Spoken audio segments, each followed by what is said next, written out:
This week on Prof and Dev Play Games, we are talking about the PS5 Pro announcement and what the fuck, Sony. Stay tuned.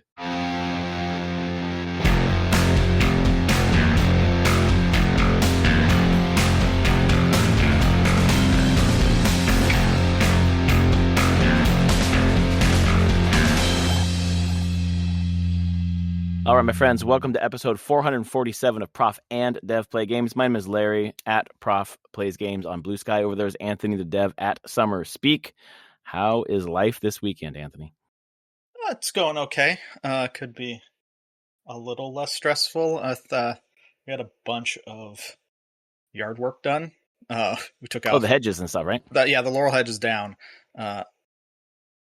People that did it who have done work for us before this time left a little bit to be desired. Oh no! But there was like a phone line that was going through them, and they didn't snap it, but they like purposely lowered it. But the thing is, we don't use that phone line, but one of our neighbors very far back does for their internet. Oh no! Was their internet stop working and shit? Yes. Oh no! Suddenly, yeah. And we're like, "Oh, we're so sorry." Oh, we didn't know the crew was actually going to touch it or do anything with it. Like they never mentioned that. Oh, we have to lower this or do anything. We're just like, oh, I guess you did. Oh, okay. Please put it back. Yeah, please fix what you broke. And it is fixed. It's working for it. Except now the line is like drooped real low across our yard, and I'm like, so here's the thing. I'm not a customer to this place, so I have to figure out I did this yesterday, figured out how to call them, being like, I'm reporting like your line is now slack across my property. Yep. I of course let the people doing it know that, hey, it drooped back down, do something about it maybe. Yep. But I need a call. CenturyLink was the people who did it up here, and I was like, if you don't have an account with them, it is such a pain in the butt. And anyone you talk to just cannot understand that, no, I don't have an account with you, but your telephone line goes across my property. And the people behind me do use you. So yeah. So wow. My neighbor, the internet does work for them now. That's great. We learned that all started working fine this morning. Using like not dial-up, unless you're using like a cable modem or something? DSL. Oh, DSL. Holy shit. Yep. Wow. The last remnant. I guess so. Okay. But either way, they're older, not tech savvy. But yeah, sure. But either way, it was definitely make it work again. Yeah. Yes. So that caused a little bit of stress yesterday of being like, oh no. So that's done. But other than that was the only eventful thing. Okay. It's been a pretty mellow weekend. Fall's definitely here up in Seattle. So. Oh, this weekend was very cold. Not that's the wrong term. But compared to last week when it was really fucking hot, like 100 and whatever degrees. Yeah. Now it's like 73, and it's like, wow, this is great. Yeah, no, we're like mid 60s and gloomy and rainy. You know? Seattle life. I know, and I'm happy. Yeah, best weather. Yeah. So, that's how life's been treating me. Well, speaking of gloomy, why don't we jump right into the PlayStation 5 Pro announcement? That transition. Good job. Thank you. Here all night. Fucking hell, Sony. Do you want to jump in with the 3-prong approach that Sony was talking about here? They're talking about increased GPU, right? Yep, bigger GPU. Expected. There you go. More compute units. I've seen people now talking like it. The specs that is now on the GPU puts it on par with like a 4070 or something. No, I mean yes, but it's an AMD, so I'll use an AMD card comparison. It's like the 7800, which is with then some features from AMD's unreleased next gen card, the ray tracing stuff, better ray tracing. So that was because it was that. What was the other thing? It was the ray tracing. And then it was the PSSR. You mean pisser? Pisser. I was trying not to say pisser, but yeah, I can't believe who thought I think they just got stuck. Yeah, really, probably. Unfortunately, because they want to do it's PlayStation PlayStation Super Sampling Resolution, which AMD's thing is FSR, DLSS, like it's super sampling, like it's all that. I think they just got stuck and it's oh my god! I mean, we know someone had to, but I look at it, I was like, guys. Why did they call it like super sampling resolution for PlayStation and call it super? God. Yeah, something. Pisser. It's pisser, man. Yeah. Which is cool. It's good to have that on a console. Because that does actually generally like playing games on the PC using DLSS. It's great. It gives much better frame rates at higher resolutions. Yep. And it's hard to notice the difference most of the time.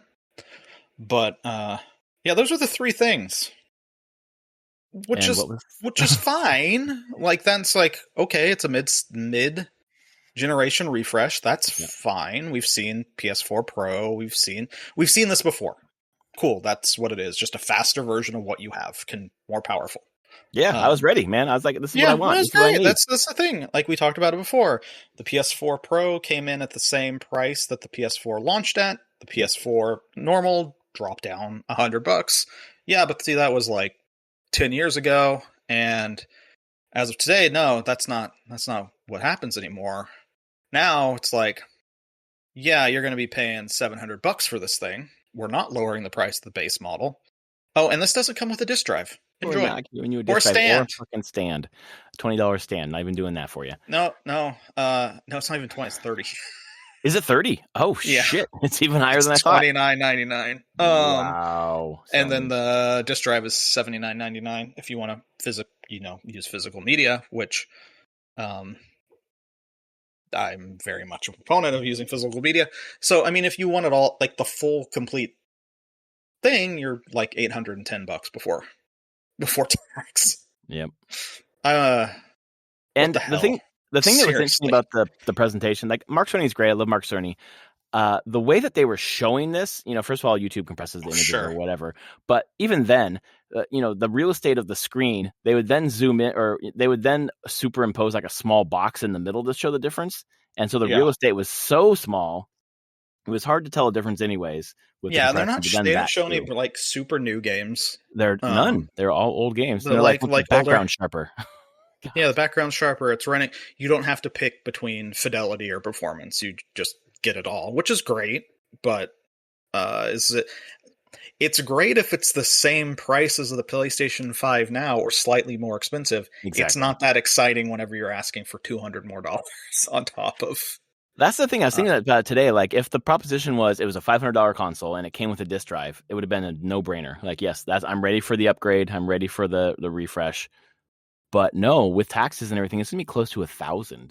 No, yeah, it's not worth it. And like the online discourse, and even for myself, and like at that price, you can just build a PC. Yeah, you can build a decent budget PC that will do far more than this console ever will. I wonder, pushing forward 4 years when we get to the PS6, if this is setting the floor for what the PS6 price is going to be, how many people after this gen are just going to be like, fuck it, I'm just going to do a PC. These games are coming to PC anyways. Xbox is useless for a console. Blah, blah, blah. Only thing that's bespoke really is the Switch. Like I think I can see that continuing, but God. Yeah, and I mean that's the kind of the weird thing where you used to have the proposition of no, I buy the console because that's where these games are. Right. And that's the Nintendo proposition. I don't get to play a Zelda game on a non-Nintendo system. That's just not a thing. So I'm like, if I want to play this franchise, things I love, I have to get their console. Yep. And for me, that's a fine proposition. I'm okay with that. Sony at this point, the proposition is, if you have the console, you can play it a year early. Yeah. Year and a half. But once that starts blurring, the actual like console itself becomes a little that proposition becomes less appealing over time. Yep. So I think you're right. I'm like, okay, so let's say it is $700 for a PS6 in 5 years. I don't know if I'd do that, honestly. 500 was pushing it already for my opinion of what a console should be. I agree, and it's something I was thinking about as I was walking around tonight around the neighborhood, just thinking about what we're going to talk about on the podcast tonight. the PS5 generation may be it for me in terms of like the big consoles. I'll probably continue. I think I will continue with Nintendo. I just love Nintendo, but I can play the stuff on my PC, and I have so much from the PS4 and PS5 generation I haven't played yet. Like, I don't know. I'm starting to think like, oh God, am I going to be not compelled to buy a PS6 at this point? It's too early to tell, but this really made me stop and think real hard. Yeah. I think in a lot of ways it will be a pretty hard decision if this is really setting like, no, this is what the price is going to be for the future. Hopefully it's not, but I don't.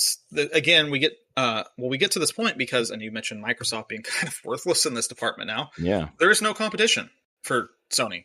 Like, who's coming out with another console to compete with them? I don't even know if Microsoft is in the future. I don't know what the hell they're doing. Well, if they do, they're probably going down to a handheld, which is great, but they're not going to compete at this scale, probably. Yeah, like part of me, I'm like, are they? I mean, yeah, I don't know what they're doing. Honestly, I have no clue what Microsoft in the end, other than that handheld, but they clearly are just letting people go and laying off people. So the enshittification of their services marches on. Yeah, kind of. I'm just like, So, and Sony's not going to compete with Nintendo on this. Nintendo has no interest in competing with that super high end. Like, no way. That's just not their thing. Like, they don't need to, and they don't want to. They've won this generation, and they have a console from the last generation. Pretty much. It's crazy. They understand that, like, generally the mainstream doesn't care so much. Well, I think also they want to make don't require that much. Like, yeah, exactly. And I think they also understand that games matter. Like, thinking about the presentation of the PS5 Pro, as you mentioned, there were no new games, but there were no new games.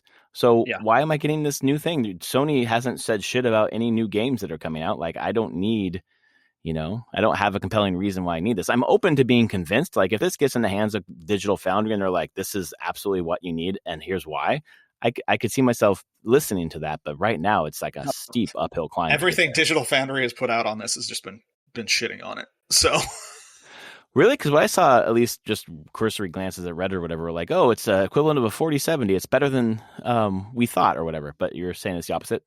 I watched the Digital Foundry where they were talking about it, and they said it's equivalent. Like, they said at 47, but they specifically actually call out the AMD thing, the 7800. And no, they understand the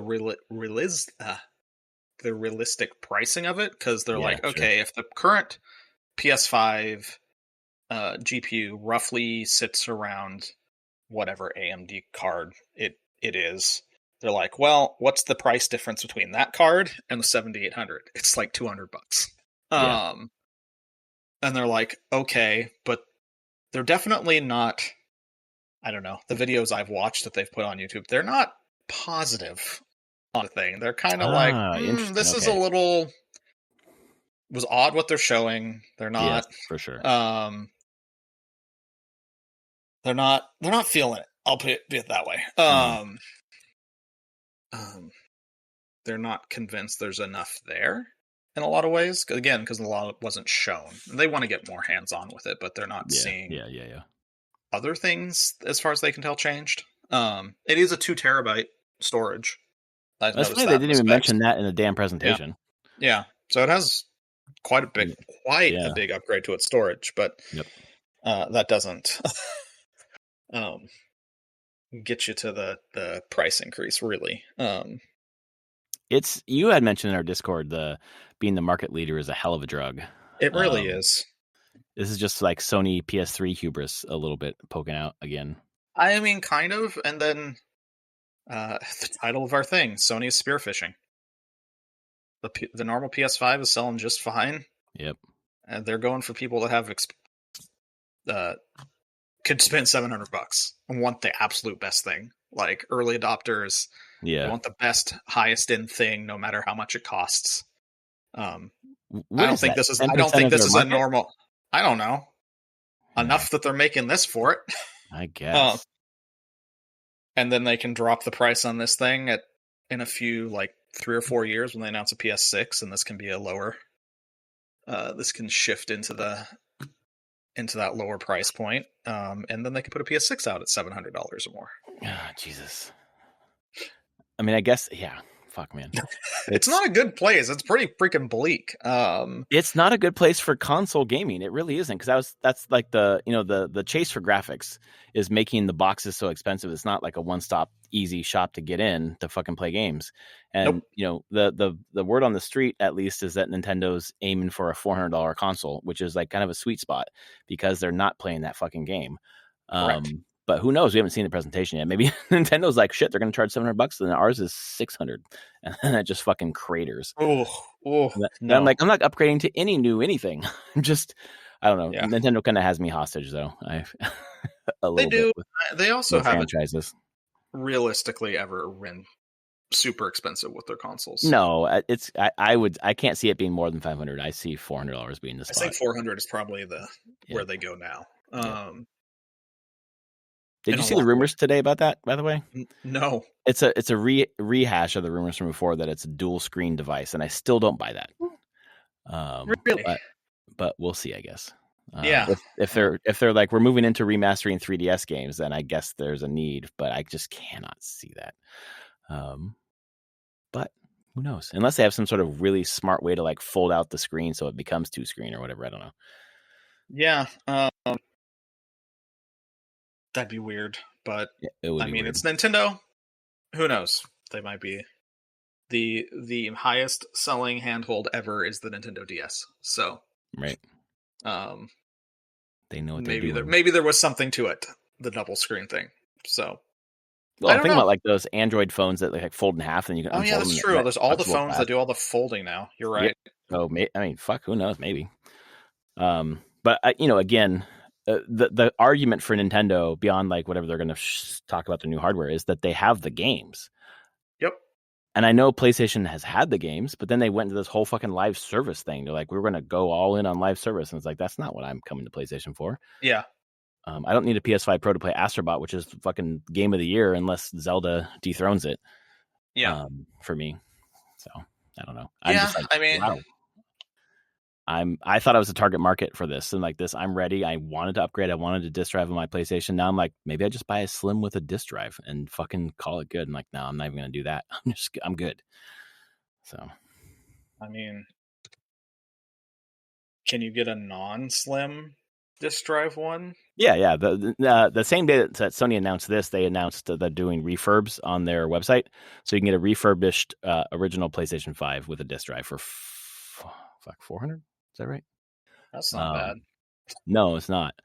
So, that's also an option if I really wanted to. But in the end, I want to just so I can consolidate my PS4 Pro and PS5 into the same thing. Yeah, but I own them both, so I can just come to the garage and play my PS4 Pro. In fact, I was going to ask you, I'm probably going to start playing my PS4 Pro more out here. I have 2 monitors. If I hook up my PS4 Pro to the second monitor, can I like use that in OBS and stream what's going on the second monitor, or is that not right? No, because it's not what's going to the monitor. Like, the stream, you have to have an input card on your PC. You need to route it through some form of. That's what I thought, like an Elgato or something. Yeah, an Elgato, like you just need to get the output streaming through some place that has a hard drive to record it. Got it. Yeah. So yeah, no, you need some other piece of hardware to make that work. That's what I thought. Okay. But yeah, the internet didn't react very well to this. No, not at all. I was so ready. Reacting that well to it either. I was like, oh, come on. Like, this is unnecessary, but I mean, there is no competition for them, so they can do whatever the hell they want. Exactly. They're like, buy it, don't buy it, we don't fucking care. Okay. Pretty much. We're going to raise the prices over shit anyways. So. Plenty of consoles. Yep. Not as much as a Switch, but they're not even... I don't even think Sony's trying to compete with a Switch. They're like, whatever. No, yep. But they're selling a hell of a lot more than Xbox has ever sold. So yep, exactly. It's like, we won. All right, let's move on. Yeah. Do you think we're going to see a state of play? The rumors are we're going to see one next week. I feel like we're going to see one probably before the end of. I would say by the middle of October. I think there's one coming in the next like 3 or 4 weeks. Earliest next week, but they could hold. I don't know. I feel like they should wait and reconfigure what they were going to present based on the feedback and make a compelling case why the PS5 Pro is something people need based on new games coming out. I know Venom was leaked for Insomniac as being a standalone next year, so that's something they could be talking about.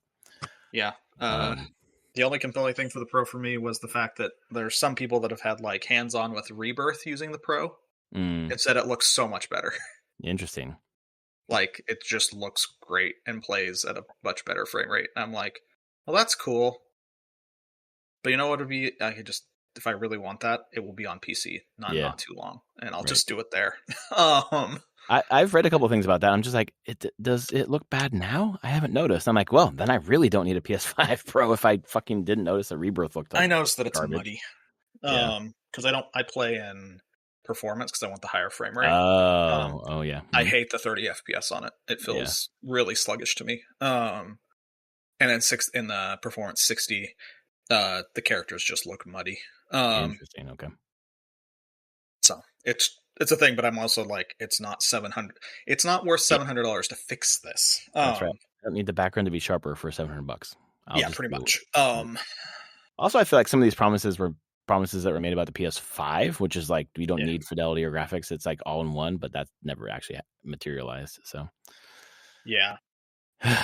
I'm bummed to be this down on it because I'm always excited about new hardware, but this just sucked. So we got the PSVR 2 and then this, 2 things in a row. I guess the Portal did okay, but not cool. Speaking of not cool, Annapurna is self-immolated. This has been weird. I feel like I want more information to come out. Schreier says he's got a report in a couple weeks on. Yeah, that's what I figure. There has to be a lot more going on for. So it says Annapurna Publishing, Interactive Publishing. They just Interactivision. It's kind of weird. It gets complicated. The Interactivision is still operational. The big publishing piece, all the people there just resigned. And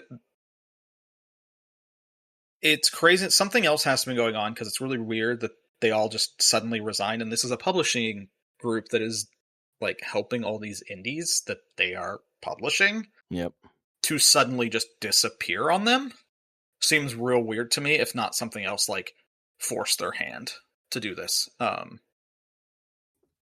I mean, they wanted, as far as that group wanted to go independent. But they said, no, we're not going to do independent. But that doesn't feel like that's enough where they would all immediately resign. Without telling their partners that this was going to happen.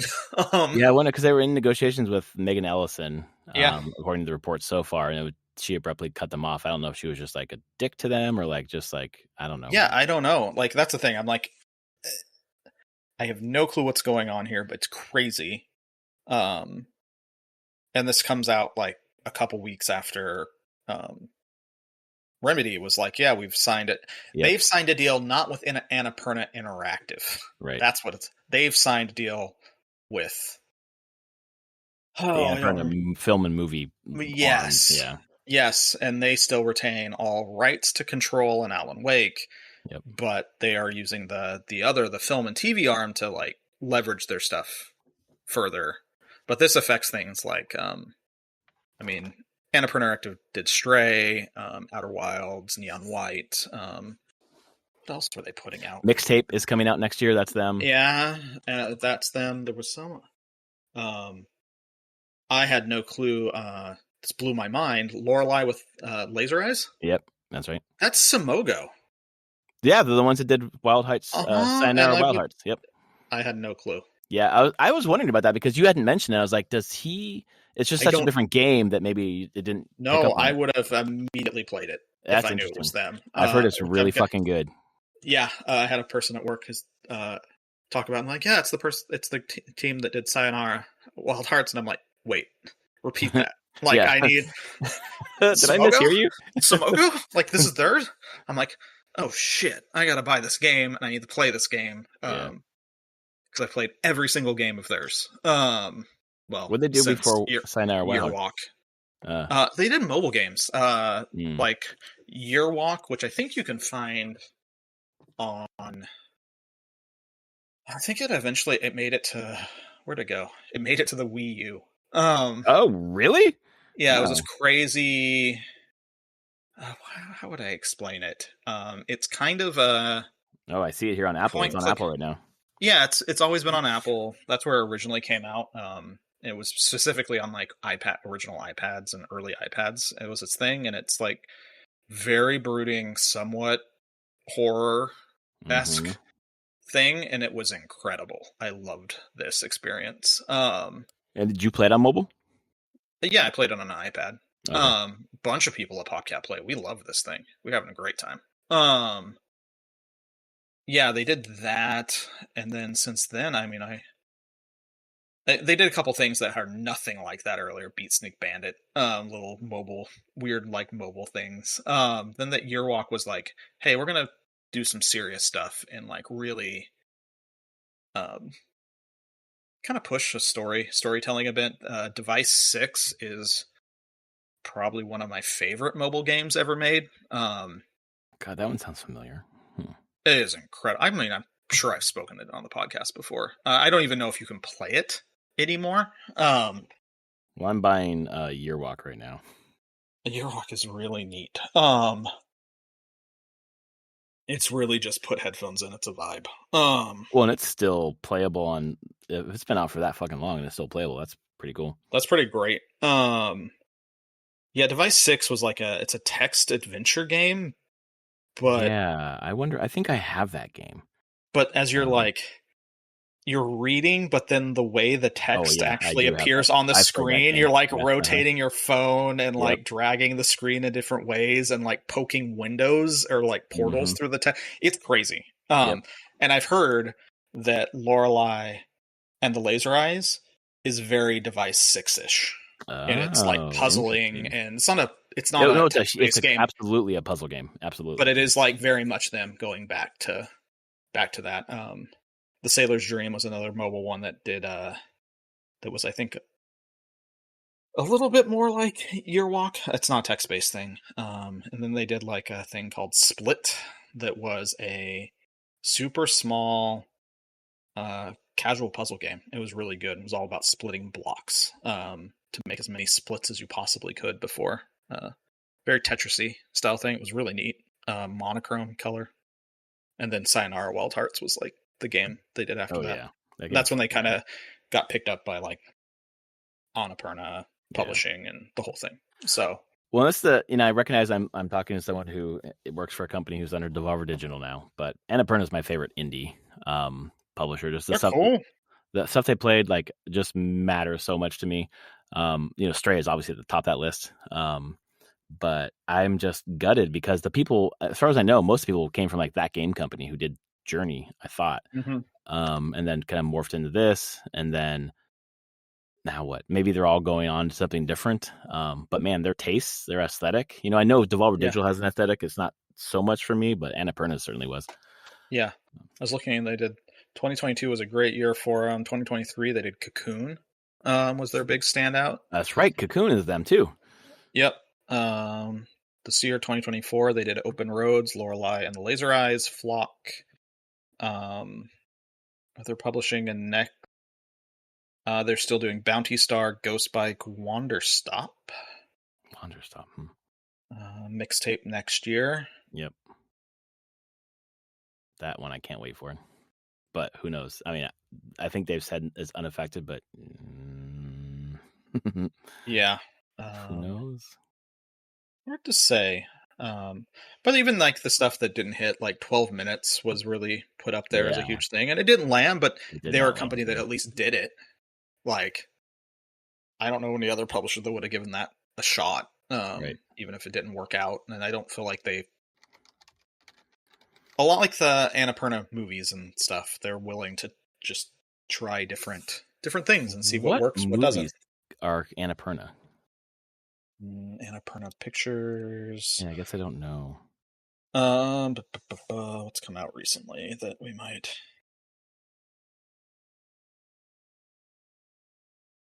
Oh, they did the Phantom Thread. I remember that. Daniel Day-Lewis thing. Did they really do Sausage Party? Oh, really? They were co-production with Columbia Oh Pictures on my that one. god, that's fucking Holy crap! American interesting. Hustle was a Oh, co-production okay. with I loved Columbia American Pictures. Hustle. Okay, Her was a co-production with Warner Brothers. okay. Her was really good. Grandmaster. Yeah, they've done a whole bunch that mostly co-productions. Actually, almost exclusively co-productions.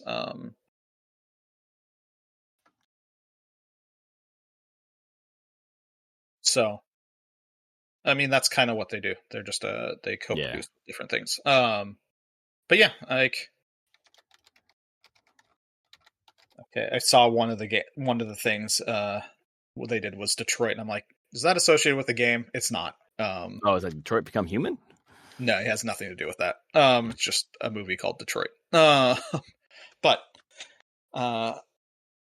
yeah, it's kind of crazy to see that. I want to know more of what's going on behind the scenes there. Yeah. I know I didn't get push on it, but from industry little forums and stuff, I know I have some inkling that there's deeper stuff there. So we will see in a few weeks as this stuff comes out. But yeah, it doesn't sound like that ended in a good at all. Yeah. And I feel bad for any of the devs that are dealing with this. But it sounds like Annapurna Interactive is still going to go on. Like, someone who had like founded it and left, it's now come back to run it. So it's not like they're throwing Right. It was like they're not Annapurna's not throwing away the interactive division. They're like, all right, you resigned, we're gonna keep moving forward. So I don't know what that means. Yep. I don't know. It's crazy, and man, I'd like the industry to chill out. That's what I want. It would be nice for it to be not so turbulent, right? Yeah, just gotta make the game I'm making. So, but yeah, in less turbulent news, you've been playing Astro Bot? Dude, game of the year. Not only, like, I've been playing Astro Bot my own, and then my daughter is playing in parallel when we play our game time in the morning. And she is infatuated with this game. It's really cool to see her just like gelling with a 3D platformer. And just today we got the Kina bot. She was just out of her mind. Then she went and like made a costume and dressed up like Kina for the rest of the day. And then she wanted to play Kina later in the day. So that was cool. It's brilliant. And I'm starting to slow down because I'm in the final world and I don't want this to end. And there's more to do. I haven't found all the bots. There's more secrets I haven't done yet. And then I got my former co-president to play it. I was like, when you have a code that comes in, don't give it to anyone. Keep it, use it, play it. And she keeps texting me, getting to parts of the level that are hard. And she's told me today she's spent 2 days on the boss of the first world, and she doesn't know how she's going to beat it. And then she texts me 5 minutes later. She's like, I just beat it. Every time I text you and tell you that I can't do it, I just do it the next time I try. That's very cool. I love the design of like the level design. Like it is better to me. It is better than Odyssey, and Odyssey was amazing. This is amazing. I cannot see this game not being my game of the year. I know platformers are extremely my shit, but this is so well designed. And there's like the regular levels are like, they're not easy, but they're manageable. And then there are secret challenge levels you can find that are not manageable, that are really hard to test your skills. And I fucking love them. And then I cannot wait till I'm glad they're doing DLC with speed modes and speed runs and whatever else. It's incredible, man. You've been watching? You said did you watch? I watched a lot of it. Yeah. And it looked really neat. Like I was just impressed by the variety of it. That exactly. And the reuse and of this like variety and the depth that they dig on even the repeatable mechanics. It's not shallow at all. Like I was like, wow, okay. This is wide in mechanics and deep. This is pretty incredible. It really is. And they just don't repeat. when they do, it makes sense why they're repeating, but otherwise Exactly. they don't repeat, which is incredible. Yeah. It looks pretty incredible. I don't know when I'll actually end up playing it. Yeah, I was going to ask you, is it something that is interesting to you? Enough. Yeah. I'm not the big platformer person, so I'm like, Exactly. it's cool. Right. It looks like a really good platformer. So I have to be in the mood to play a platformer, which isn't common. Yeah, I will say. So, right.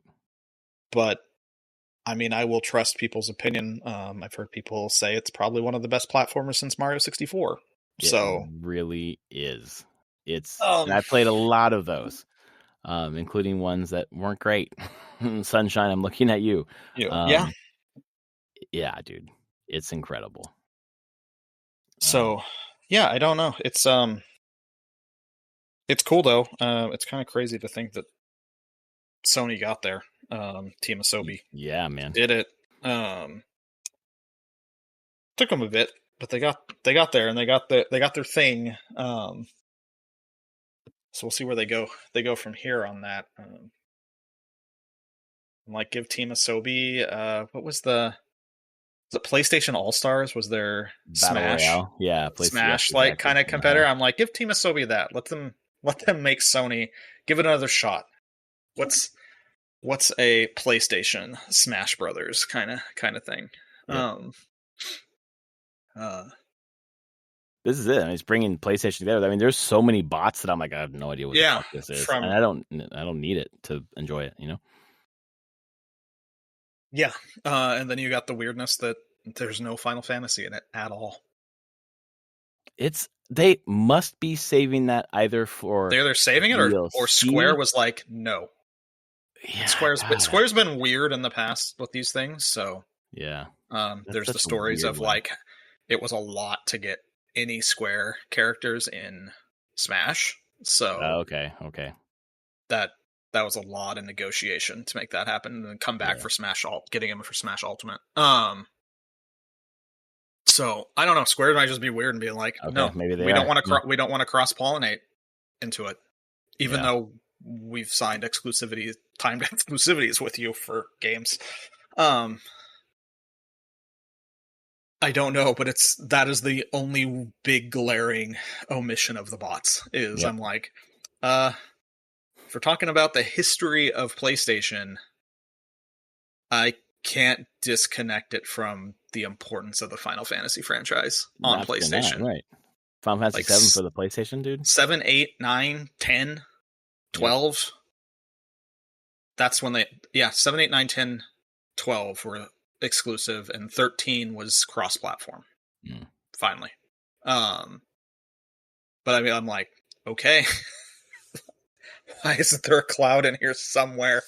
Like, why did Square be like, hell no, we're not playing your game? I don't know. That just seems so hard to believe that that's not coming at some point. Someone's got to figure that out, but there's plenty more time, because there's, unless this sells abysmally, I guess.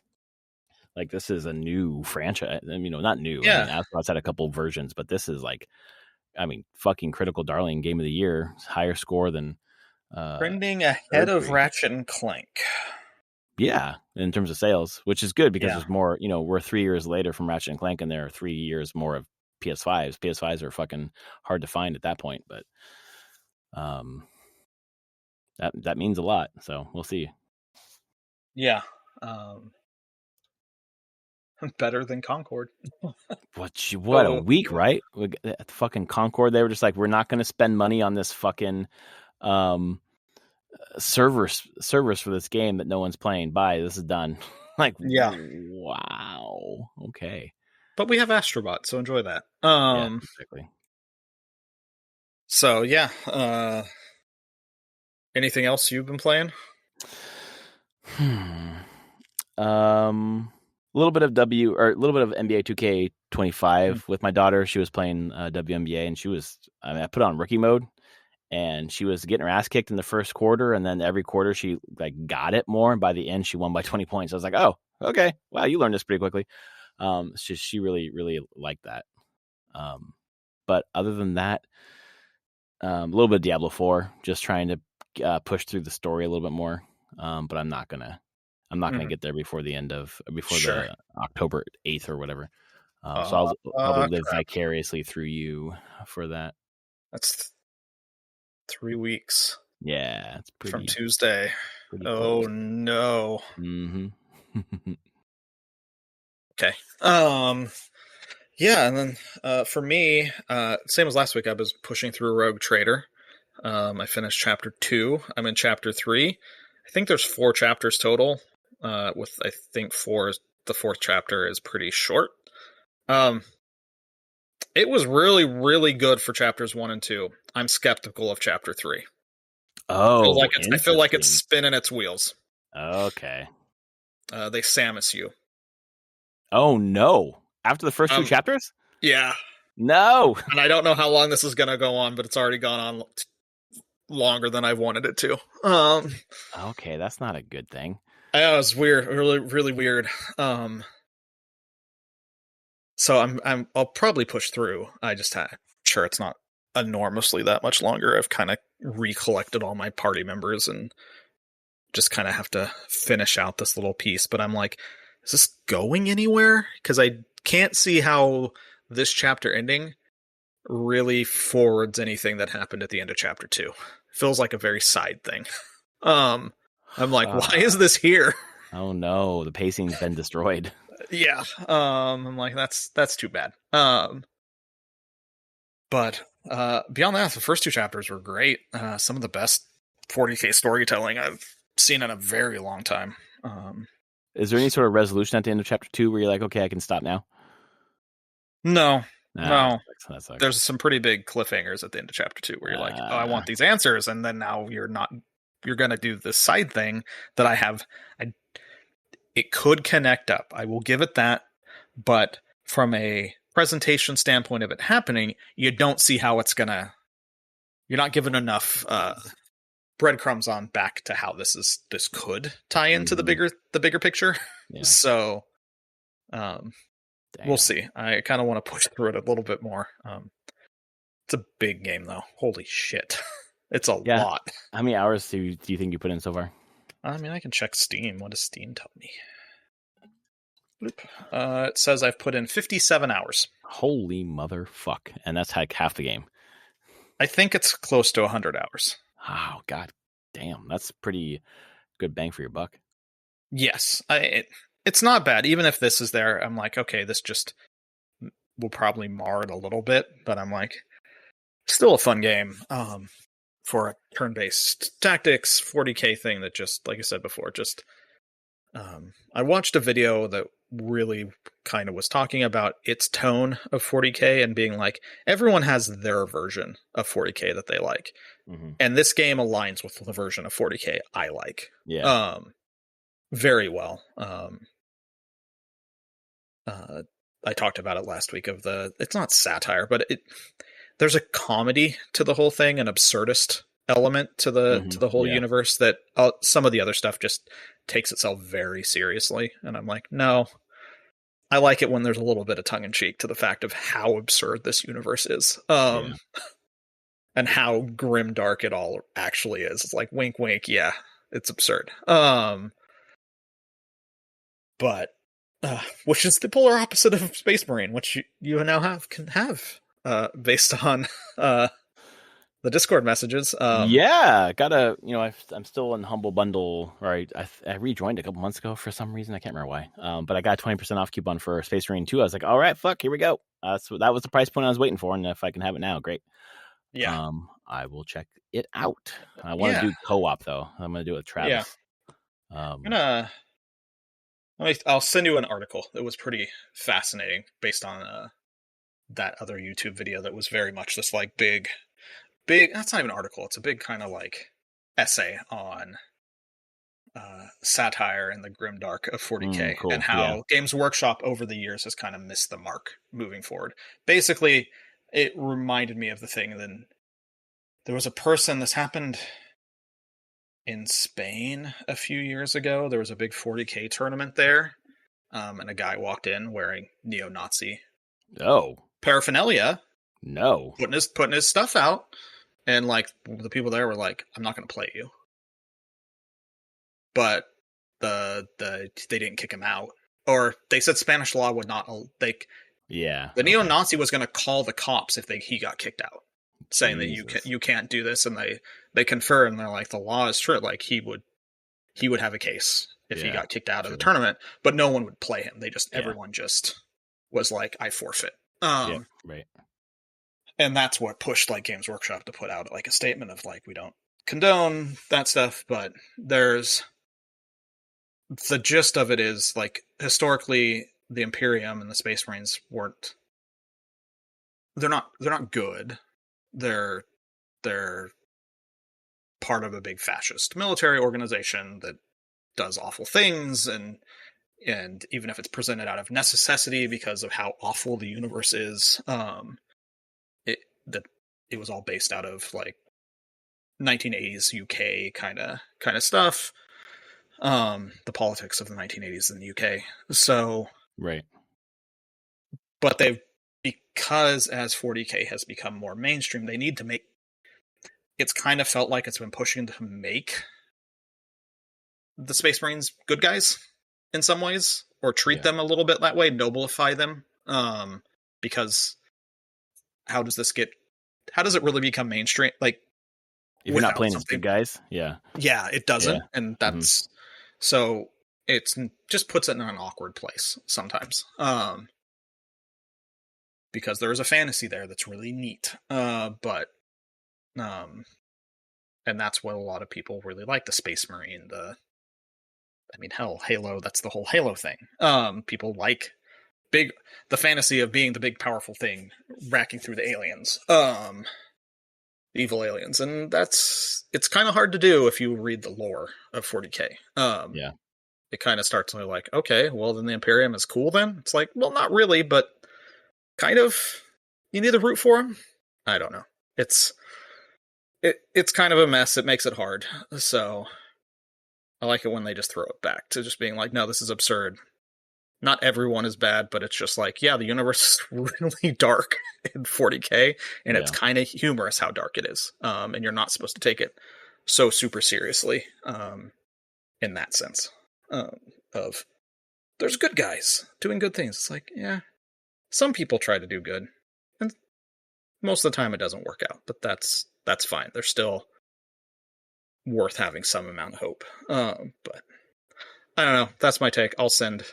It's a neat article. It's pretty long. It's just some analysis of it. It's crazy. And then from the time that I worked inside Games Workshop, it rings true. It was they were trying to figure this stuff out then, back in the early 2000s, and I think they still are trying to figure it out. Henry Cavill's trying to make the TV show happen. I don't know. I've heard this is going to go into a 40K. Look at the podcast is going into 40K. What I have heard though is that Henry Cavill's thing was shopping it with Amazon. They have until the end of December to come to an agreement, and there's been no news. Oh yeah, okay. It was for a couple years for them to work out what it was going to be and come to a final deal and what the show was going to be. And I don't know what's going to happen. There's a good chance it doesn't happen, in my opinion. Because I wouldn't be surprised if they're like, okay, going to make it more mainstream. And I bet Cavill's like, absolutely not. But I'm also like, yeah, 40K may not be the best property to bring mainstream in the end, and really hard to do without kind of fucking its lore. Well, it's not that Games Workshop doesn't fuck its lore all the time. So hard to know what to bring forward. Yeah. And the baggage, maybe. Yeah. I mean, I got pulled into a rabbit hole because I watched that one video, and then of course the algorithm presents another thing, and I'm like, oh, what's this other video? And it's a person ranting is that there's actually Henry Cavill's favorite faction, the Adeptus Custodes, who are not Space Marines. They're in the same way. They're golden armored protectors of the Emperor on Earth, who were retconned into existence a few years ago, like 5 or 6 years ago. Games Workshop wants to sell models more than anything. That's what they do. Well, that's where they're making most of the money, I thought. They make the lore so they can make new models. Yeah. Duh. Like, that's... They'll adjust lore as they want to. Exactly. But they put out, in the latest edition that came out a year ago, they put a story in that there are female Adeptus Custodes. And I happened to get a video that was ranting about them being female Adeptus Custodes. And I was like, never show me this again. But I'm like, okay, clearly a fan base that's just flipping the hell out here. Yep. Because there's no female Space Marine by lore. Those don't exist. Oh, gross. Yeah, by lore. Because they're genetically engineered. They are not. So yeah, the lore. There is no female Space Marines. If you want a female army, it's Sisters of Battle or Imperial Guard. Mm-hmm. But no, yeah, Space Marines aren't supposed to be by current lore that has been set. Female, so that's fun, and probably wouldn't fly mainstream. I'll be honest. No, oh man, I wish I'd known that. Ugh. Oh, you didn't? Yeah, you didn't know that. I did not know that. I don't like that. I don't like that at all. Yeah, it's been lore for like 20 plus years. Yeah. Okay. Great. It's also why I'm like, yeah, Space Marine's boring. Now I'm reconsidering my choices. And then I have my favorite faction is Sisters of Battle, which are all female warrior nuns. Well, why not? That's cool. They're warrior nuns. Yeah. They're not big like Space Marines though. But they're all armored and do their thing. Yeah. Space Marines are just, it's like angry boys. Yeah. Really? Well, yeah. Actually, not even really. That's just what they are. Yeah. Definitely gotten that vibe. So, yeah. So there you go. You didn't know that. Yes, that is a thing. I didn't. No, I know. I see. Now I'm starting to understand more things. Okay. Yeah. Yep. And some people have a real problem whenever they're like, fine, Games Workshop's fine. Space Marines, we're not going to change the lore on the Space Marines, but we're going to, this new faction that we've created a few years ago that are truly badass. Yeah, sure. Like really cool. And we're like, yeah, since they're not genetically engineered like Space Marine, they're not children of the Emperor or genetically engineered from the Emperor. There's this special thing. They're like, yeah, they can be whatever gender they want to be. It doesn't matter. So, but now there's parts of the fan base that are not happy with that, of course. Mm-hmm. I'm like, oh god. So yeah, there's my conflict. But Rogue Trader is none of that, because your party is made up of an entire eclectic mix of genders, species, whole thing. And I like it a lot better that way. So I hate to put it like this, but Space Marine 2 is a bit of the neckbeard part of this whole Warhammer 40K thing. Oh, a little bit, probably. I mean, it's very polished and fancy. The original Space Marine. I get that. I meant the audience. Okay. Oh, I mean, it's just, kind of. Yeah. Definitely on the Venn diagram overlaps that quite a large part. Yeah. Okay, I get it now. All right. Well, I'm in. I bought it, so I'll be playing. Well, yeah, you play it. You gotta see it. Gotta see it through. I don't know. Maybe I'll walk away and be like, "Oh, that's pretty good," despite the baggage.